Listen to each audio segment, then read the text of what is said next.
Mr. Owens. Gentleman from Utah is recognized. Thank you. Mr. Speaker, I rise today in opposition to H.R. 8 and H.R. 1446. In this last week, I received over 1,000 emails from constituents in strong opposition to these anti-gun bills. Here's a sample. H.R. 8 will make it impossible to sell or loan guns to my relatives and trusted friends. These bills appear designed to impose restrictions on natural rights guaranteed by the U.S. Constitution.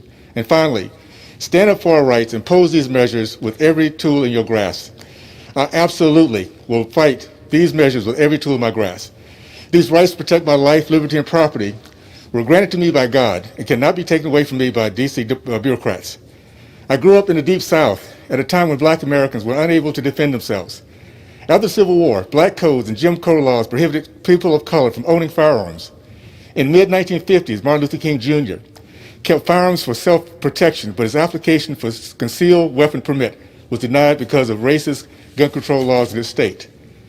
As a child, my dad witnessed an altercation between his father and a Southern white man who thought my grandfather was being disrespectful and threatened to teach him a lesson.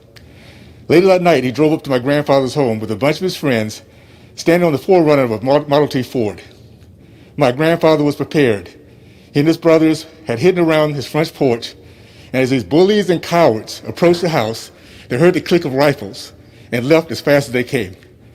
Without firing his gun on another human being, my grandfather's right to own a firearm ensured his rights to protect his life, liberty, and property. I urge my colleagues to vote against these anti-Second Amendment bills. Thank you, and I yield back. Gentleman from Ohio reserves. Gentleman from New York is recognized.